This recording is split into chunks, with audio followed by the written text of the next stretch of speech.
Assalamualaikum warahmatullahi wabarakatuh. Selamat datang kawan-kawan semua di channel Riam Biru. Terima kasih. Dan kali ini ada satu cerita datang dari Mbak Lia di Tuban, Jawa Timur. Mbak Lia itu menceritakan tentang satu serangkaian kejadian horor yang kejadian terakhirnya begitu ya. Ini tuh kejadiannya sekitar tahun 2008. Jadi pada saat itu Mbak Lia bekerja di sebuah toko di sana, di dekat rumahnya, kayak di depan gangnya begitulah. Nah, namanya penjaga toko itu kan pulangnya, kalau misal lagi shift sore atau shift malam, pulangnya itu kan toko tutup sekitar jam 10. Jadi tutup, beberes ini itu ya kemungkinan jam 10.15 menit atau ya selambat-lambatnya jam setengah 11 lah. Mbak Lia itu baru pulang berjalan kaki, karena memang rumahnya nggak terlalu jauh, tokonya itu nggak terlalu jauh, cuman jalan sebentar, terus masuk ke dalam gang. Nah, gang itu adalah gang kampungnya Mbak Lia, meskipun kesananya itu ya masih berapa ratus meter gitu ya, cuman bagi Mbak Lia itu nyaman juga. Sebenarnya ada sepeda motor, tapi kan ribet parkir dan takutnya itu nggak aman ya, karena parkirnya itu kan di depan toko dalam jangka waktu yang lumayan cukup lama selama jam kerja itu tuh takut gitu aja, rawan. Makanya Mbak Lia pun akhirnya memutuskan untuk udahlah jalan kaki aja. Memang kalau berangkat itu dianterin sama bapaknya. Giliran pulang itu biasanya suka jalan sendiri, soalnya ada beberapa teman-temannya itu juga berjalan, tapi begitu masuk ke gang kampungnya, Mbak Lia itu sendirian. Nah, ada satu kejadian waktu itu, dan ini berhubungan dengan sesuatu yang terjadi di masa lalu juga. Nah, Mbak Lia kerja di beberapa toko, jadi udah pindah-pindah gitu ya. Menjadi seorang penjaga toko sendiri itu Mbak Lia kurang lebih sekitar 5 tahun. Udah lumayan cukup pengalaman dan sudah pindah ke 3 toko. Yang terakhir ini toko pakaian. Dan waktu itu, pada malam hari itu, Mbak Lia pulang seperti biasanya kan, setelah tutup beres-beres gitu ya. Kemudian pulang, jalan beberapa temannya lanjut ke sana, Mbak Lia pun belok di gang tersebut. Nah, di gang, bukan gang sih, tapi ya kayak jalanan masuk ke kampung, mobil truk itu bisa masuk ke sana, lumayan cukup lebar jalannya. Nah, di situ ada sebuah rumah, nggak jauh dari, jadi masuk cuman beberapa puluh meter gitu ya. Ada bangunan yang menghadap ke jalan raya. Nah, di belakangnya ini ada sebuah rumah gede gitu. Termasuk bangunan yang ngadep ke jalan raya ini juga yang punya tuh sama dengan yang punya rumah tadi. Tanahnya banyak, di mana orang kaya lah. Nah, itu ada rumah besar di sana, dan keluarganya Mbak Lia bukan keluarga inti, tapi keluarga besar ya. Ada ya pokoknya pamannya atau bibinya atau apa, itu ada yang lumayan cukup dekat dengan keluarga tersebut. Nah, Mbak Lia malam itu kan jalan sendiri. Biasanya aman-aman aja gitu ya, karena di depan situ itu pasti banyak ada beberapa orang-orang nongkrong lah, warga sekitar sana. Dan beberapa diantaranya itu masih saudaraan juga sama Mbak Lia. Makanya itu tadi pulang malam jam setengah 11 kayak gitu hampir setiap hari Mbak Lia ya biasa-biasa aja. Nah, malam itu jalan masuk ke dalam gang tersebut, dan seperti biasa Mbak Lia itu suka ngeliatin ke dalam rumah besar tersebut. Jadi apa ya, kayak ada rasa penasaran. Soalnya apa? Dengar-dengar gosip-gosip rumah tersebut itu pemiliknya itu ada apa-apanya. Biasalah itu gosip yang umum di warga itu seperti itu. Kalau ada satu keluarga mentereng, paling mentereng lah di kampung tersebut, suka dihubung-hubungkan dengan sesuatu yang nggak baik, ya pesugihan lah dan sebagainya gitu ya. Nah, ini pun ada selentingan masalah itu, dan Mbak Lia juga ada rasa penasaran, meskipun sebenarnya Kalau dibilang ada rasa takut, tapi rasa penasarannya itu lebih gede. Jadi Mbak Lia itu ngeliatin ke arah rumah sana, ke rumah gede tersebut dengan halaman yang lumayan cukup besar juga. Ada beberapa mobil di garasinya di sana, ada motor gedenya juga, dan ya Mbak Lia ngeliatin ke situ berharap melihat ada sesuatu yang aneh-aneh gitu di dalam rumah tersebut. Cuman hal itu udah dilakukan mungkin berpuluh-puluh kali gitu ya. Bahkan ya kalau dihitung-hitung itu udah ratusan kali setiap lewat situ yang liatin ke rumah tersebut. Satu, ada keinginan kapan ya aku bisa punya rumah seperti ini. Tapi di satu sisi juga ada sesuatu yang aneh enggak gitu ya. Barangkali di situ aku ngeliat genderuwo atau tuyul atau apapun itulah yang identik dengan pesugihan atau babi atau apapun itu. Pokoknya sesuatu yang enggak wajar dari rumah tersebut. Mbak Lia ya ndak pernah gitu ya, ndak pernah menemukan apapun, semuanya itu normal. Kalaupun ada yang lewat itu ternyata kucing gitu ya. Ya itu kucing enggak lah, kayaknya enggak ada pesugihan kucing, itu enggak ada. Kalau pesugihan kucing enak, gampang gitu kan. Kucing aman, kemana-mana itu nggak dikejar-kejar soalnya. Kalau babi gitu kan ya mungkin sesuatu yang nggak wajar, makanya dikejar-kejar sama warga. Terlalu mencolok buat warga lah. Tuyul juga kayak gitu. Nah ini Mbak Lia ngeliat ke sana, itu nggak ada apa-apa. Tapi begitu set, loh, ada ibunya Mbak Lia. Ini lagi berjalan ke arah sini. Begitu Mbak Lia di ujung rumah besar tersebut, ketemu sama ibu. Bu, mau kemana? Kata si Mbak Lia. Ini ibu dipanggil sama ini yang punya rumah, menyebutkan siapa bapak, misal Bapak Harjo misalkan gitu ya. Ibu dipanggil sama yang manggil itu istrinya. Ibu dipanggil sama Bu Harjo, kata si itu begitu. Mbak Lia kan diem. Bu, mau ngapain Bu dipanggil? Nggak tahu, kata si ibunya. Nah, di situ Mbak Lia langsung, Bu, nggak usah, pulang, balik lagi Bu, balik lagi. Kata Mbak Lia itu sambil suaranya memang nggak kenceng, tapi tekanannya itu tadi terasa banget. Bu, balik Bu, enggak, pokoknya Bu balik, ayo balik sama aku, kata si Mbak Lia. Loh, kok balik gitu ya? Loh, ibu ndak enak, ibu dipanggil sama Bu Harjo. Enggak Bu, nggak ada dipanggil Bu Harjo. Yuk, pulang. Mbak Lia melakukan hal tersebut bukan tanpa alasan, tapi karena satu alasan yang kuat berdasarkan masa lalu yang pernah terjadi, yang tiba-tiba Mbak Lia itu keinget begitu aja di malam itu gitu. Langsung keinget hal tersebut, langsung Bu, pulang. Kenapa ya gitu kan, ibunya kan bingung. Wis pokoknya ibu pulang, nurut sama Lia katanya. Udah Bu, cepetan pulang, sampai didorong-dorong begini, tapi ibu ndak enak. Sudah, ndak apa-apa. Yuk, pulang. Akhirnya sama ibunya pulang ya, ketemu sama beberapa itu yang tadi nongkrong gitu kan. Cuman permisi, ya sekarang dijemput ya sama ibu, bilang begitu kan.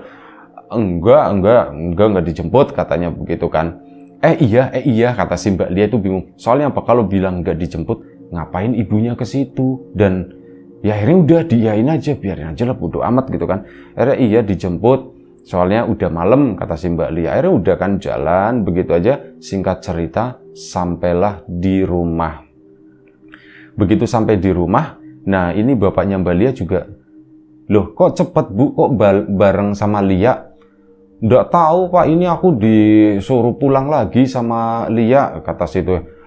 Bu, sebentar ya Bu ya, ibu jangan kemana-mana, udah sini Pak, ibu jagain jangan kemana-mana. Iya. Akhirnya apa, Mbak Lia naruh tas, bersih-bersih sebentar di belakang, minum sama makan, ada cemilan di situ kan, perut lumayan cukup lapar tadi. Akhirnya apa, duduklah Mbak Lia di situ, diem aja gitu kan. Bu, ngeliatin ibunya, setelah itu baru ngomong, Bu, ada hubungan apa ibu sama Bu Harjo, katanya begitu kan. Ibunya ngelirik ke arah bapaknya gitu kan. Ya, bapaknya, udah enggak apa-apa, ceritain aja ke Lia. Ya, ibu punya utang katanya sama Bu Harjo. Hah? Punya utang? Berapa Bu? Utangnya itu udah banyak, paling sekitar 200.000 lah waktu itu. 200.000 ya. Bu, ngapain gitu ya? Kenapa nggak bilang sama Lia? Lia juga ada Bu tabungan. Kalau ibu cuma butuh 200.000 kayak gitu, ngapain minjem di Bu Harjo? Ya waktu itu sebenarnya ibu nggak butuh-butuh banget, katanya begitu kata ibunya. Lah terus kenapa ibu sampai minjem kayak gitu? Ketemu sama Bu Harjo katanya. Dan Bu Harjo nanya, Bu, sampean lagi butuh dana atau enggak, lagi butuh uang atau enggak, ditawarin begitu sama Bu Harjo. Ya ibu mikir, ya sebenarnya enggak butuh sih, cuman ada apa ya?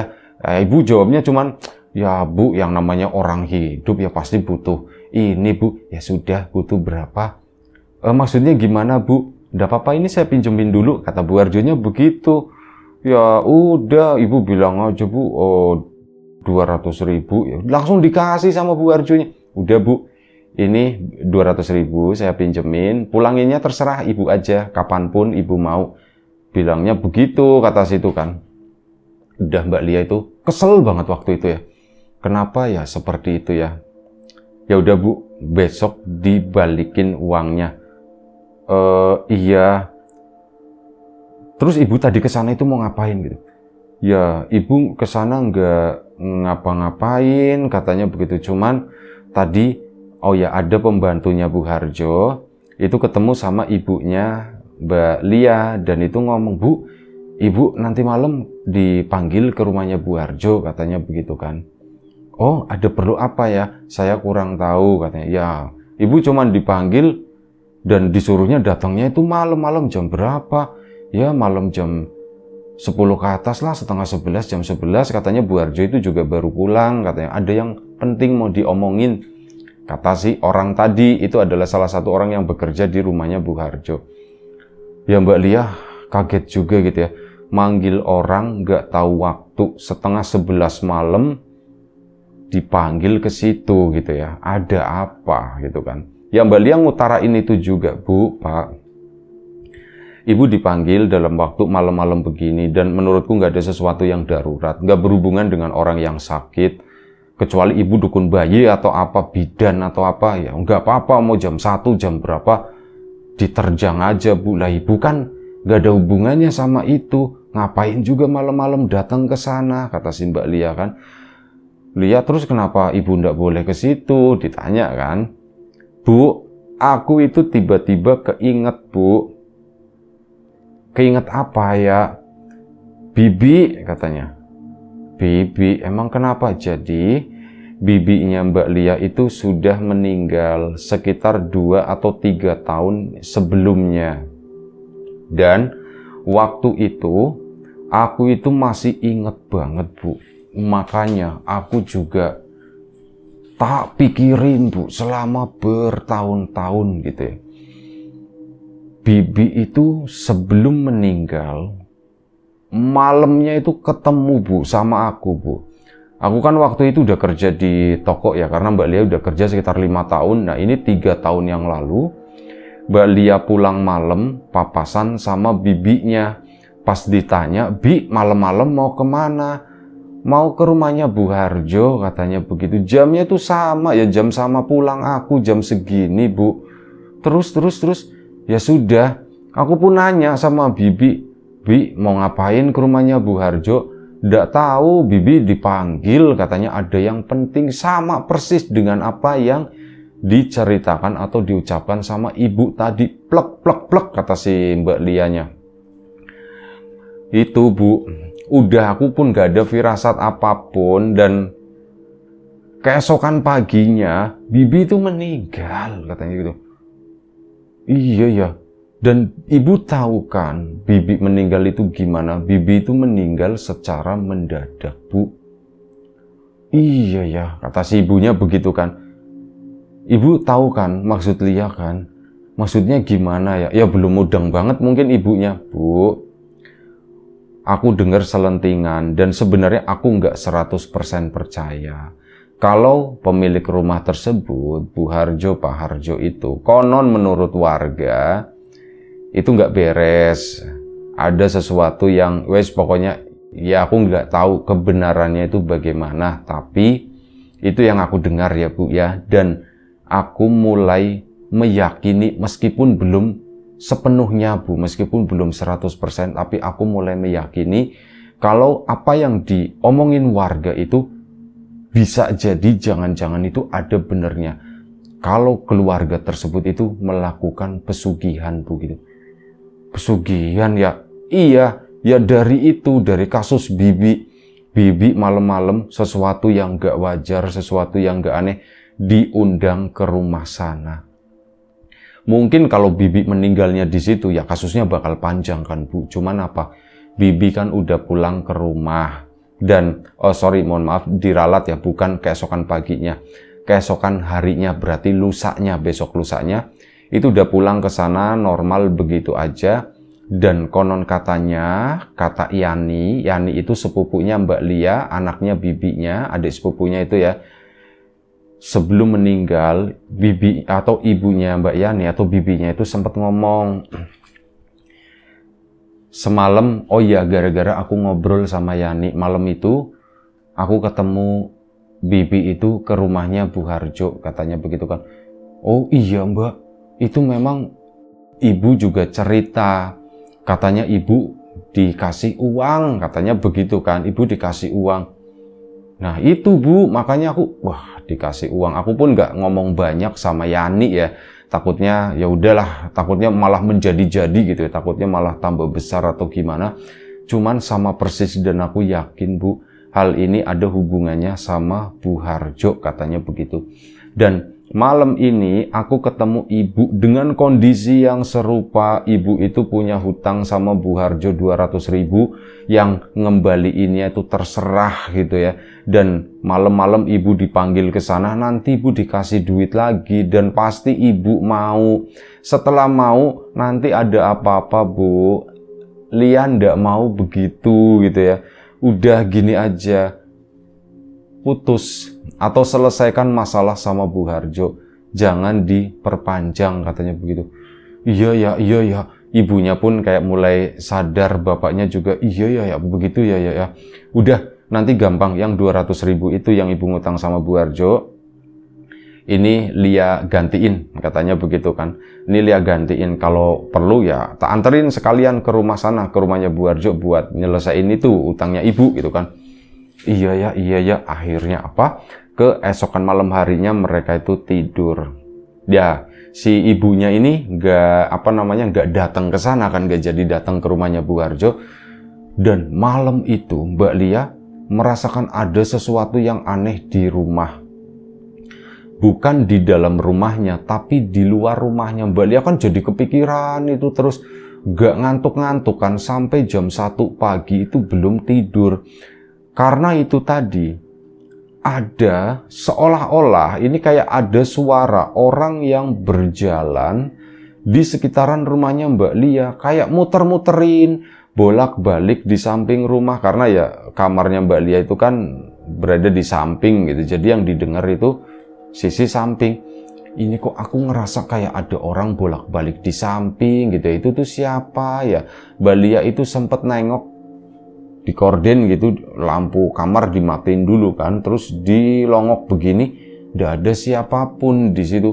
Kok kayak ada orang yang jalan, kadang lari, deg, itu kedengeran. Itu siapa ya, itu siapa? Nah, Mbak Lia pun menghubung-hubungkan gitu kan. Ini karena ibu ndak datang, pasti ya kayak gitu kali, dicariin ke rumahnya. Akhirnya bolak-balik Mbak Lia itu nengokin ibunya. Ibu udah tidur belum ya? Udah, ternyata udah tidur gitu. Bapak juga udah tidur pulas. Mbak Lia yang nggak bisa tidur, gulang-guling terus sampai jam 1 pagi. Mbak Lia pun pindah tidur ke kamar bapak sama ibunya. Soalnya takut, ngeri gitu ya. Bapak sama ibunya tidur di atas, Mbak Lia itu tidur di bawah di sana. Ya sambil ngeliatin ibunya terus, mantau jam 1 pagi, mungkin saking ngantuknya ya, Mbak Lia pun ketiduran. Nah, keesokan paginya ini udah pada bangun gitu kan, dan pagi-pagi banget sekitar jam 7:30 Bu Harjo itu datang ke situ. Tuk ke sana. Ya kayak gitu, marahin ibunya Mbak Lia. Bu, sampean gimana sih? Tadi malam kan katanya udah janji mau ke rumah saya. Itu saya tungguin loh, katanya. Saya tungguin itu sampai jam berapa? Sampai jam 12. Loh, kok orang ini nggak datang-datang? Sampai itu gimana janjinya? Katanya mau datang ke rumah saya. Mbak Lia pun di sana pasang badan. Bu Harjo, nuwun sewu, mohon maaf. ibu utangnya berapa? Langsung dibegituin sama Mbak Lia. Utang-utang apa? Kata situnya. Kamu ndak usah ngomongin masalah utang-utang gitu kan. Utang ibumu itu lah cuman segitu, utang kecil, kata si Bu Arjo. Iya Bu, tetap aja walaupun itu utangnya kecil, tapi berapa Bu gitu ya. 200.000 ya Bu, yang ngomong sama ibunya. Ibunya ngangguk. 200.000 ya Bu Harjo. Iya 200.000. Udah ndak apa-apa, itu nanti aja ndak apa-apa. Enggak Bu, ini saya bukan orang kaya, saya cuman karyawan toko ya Bu ya. Ini mohon maaf, tak bayarin Ibu. Ini udah selesai ya Bu utangnya.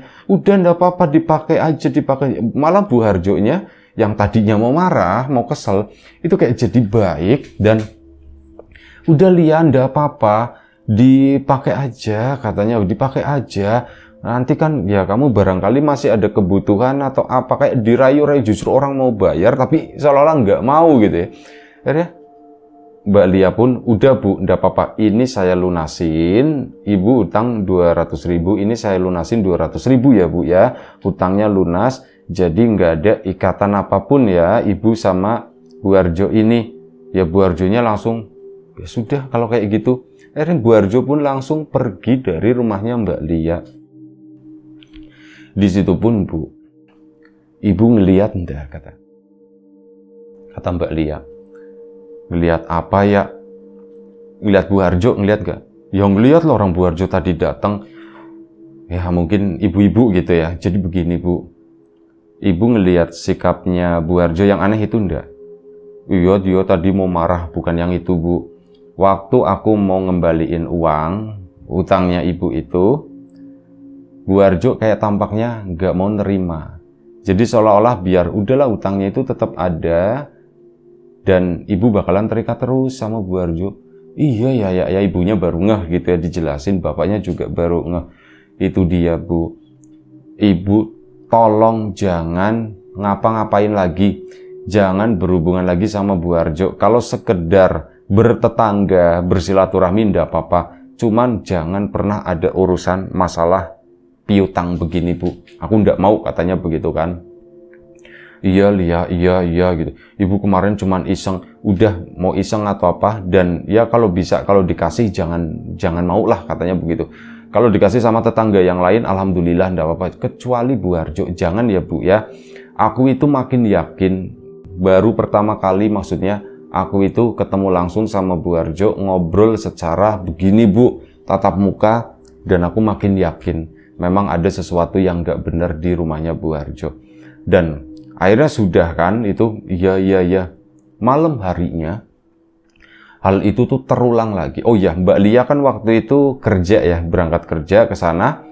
Malam hari pulang kerja Mbak Lia seperti biasa, nggak ada takut-takutnya. Udah aku mau jalan kaki seperti biasa. Jalan kaki hampir jam 10:30 malam lewat depan rumahnya Bu Harjo. Bu Harjo itu udah nungguin. Mbak Lia tahu kelihatan dari dalam pagar, itu siapa yang berdiri ya? Setan atau bukan? Oh ternyata bukan, itu Bu Harjo. Bu Harjo ngapain di situ? Mbak Lia kan akhirnya jalan gitu kan. Dan begitu udah deket, Bu Harjo itu nampakin diri begini, seolah-olah kayak nungguin Mbak Lia, tapi posisinya itu di dalam pagar. Setelah itu Mbak Lia dipanggil, Lia, iya Bu Harjo gitu. Lia sini sebentar, gitu. Iya Bu. Bu Harjo pun kayak bingung gitu ya. Iya Bu, kenapa Bu? Ada apa Bu? Lia, jangan bilang-bilang ya. Bu Harjo bilang begitu. Oh bilang-bilang masalah apa Bu?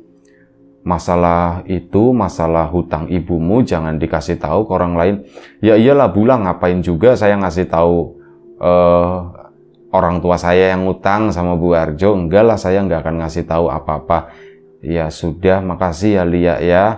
Iya Bu, makasih Bu. Mbak Lia pun akhirnya ngomong, Bu sama itu yang suka bolak-balik mondar-mandir di rumah saya, suruh pulang Bu. Mbak Lia tuh ngomong begitu. Bu Harjonya pun kayak kaget. Iya. Bu Harjonya mengiyakan gitu ya. Mungkin karena saking gugupnya ya, mengiyakan. Ya Bu ya, tolong Bu jangan ganggu keluarga saya. Cukup bibi saya aja yang kena. Itu dibegituin sama Mbak Lia. Bu Harjo pun kayak makin apa ya, makin malu atau apa gitu kan. Iya. Cuman begitu doang, akhirnya Bu Harjo yang pergi duluan, Mbak Lia ditinggalin di situ. Akhirnya Mbak Lia tuh sambil pulang, kena kan, bener gitu, berarti bener. Udah pulang ke sana, biasa menyapa remaja-remaja yang ada di situ, dan Mbak Lia pun pulang ke rumah. Cerita sama bapak sama ibunya, Pak Bu, tadi aku ketemu sama Bu Harjo begini, bahas kemarin, lanjutan yang kemarin, dan sebagainya, semuanya diceritakan gitu. Dan alhamdulillahnya, memang setelah itu, kehidupannya Mbak Lia, rumahnya gitu ya, yang semalam itu sering kayak diputer-puterin sama seseorang, sesuatu yang nggak terlihat, ini tuh udah mulai berhenti, udah nggak ada sama sekali. Nah, setelah itu, Mbak Lia itu denger lagi ada tetangganya, Bu, kan minta tolong sama ibunya.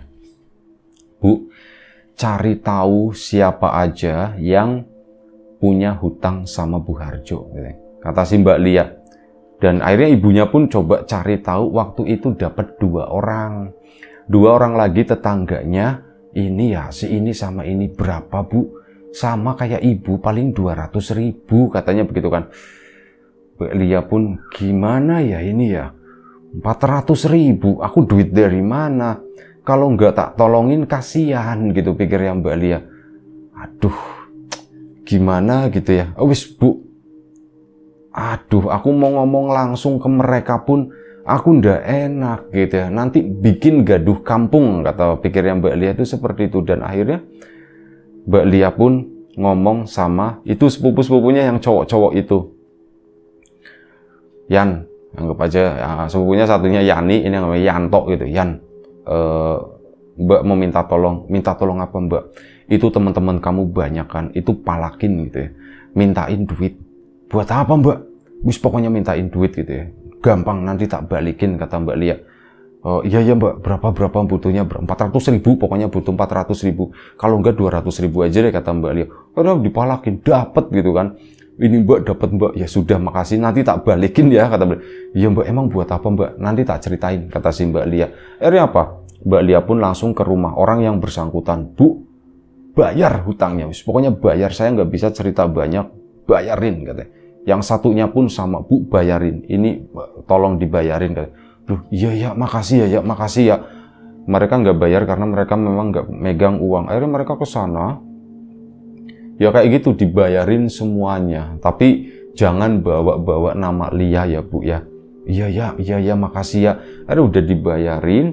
Bu Harjo setiap malam selama beberapa hari itu berdiri di depan gerbang sana, nyapa Lia gitu kan. Oh iya Bu Harjo, mari Bu gitu. Mbak Lia tuh berlalu begitu aja, dan hal itu dilakukan selama beberapa hari. Sampai akhirnya apa? Mbak Lia gajian lagi, dapat adalah lebihan 200.000 itu ya.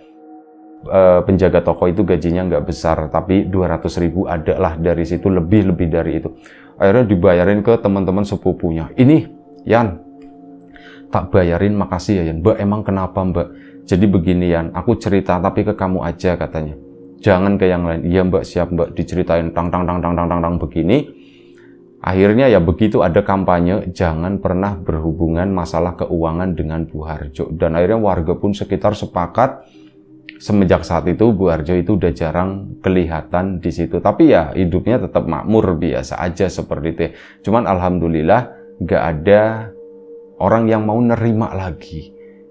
Hutangan semacam itu udah nggak mau gitu. Apalagi sengaja bela-belain ke sana, itu enggak. Itu aja satu cerita dari Mbak Lia. Memang nggak tahu endingnya sekarang bagaimana, nggak diceritakan sama Mbak Lia. Itu aja, terima kasih. Kawan-kawan di rumah juga terima kasih banyak atas support dan dukungannya, apapun itu, kawan-kawan subscriber, kawan-kawan membership, kawan-kawan yang udah kasih support dalam bentuk super thanks ke Riam Biru, terima kasih banyak. Kawan-kawan yang udah ngasih like, udah nge-share ke yang lainnya, kawan-kawan yang udah ninggalin komentar juga terima kasih banyak. Kawan-kawan, doa terbaik dari kami untuk kawan-kawan semua, semoga selalu diberi kemudahan dalam hal apapun, termasuk kemudahan dalam hal rezeki. Yang sakit segera diberi kesembuhan, yang sehat tetap dijaga kesehatannya.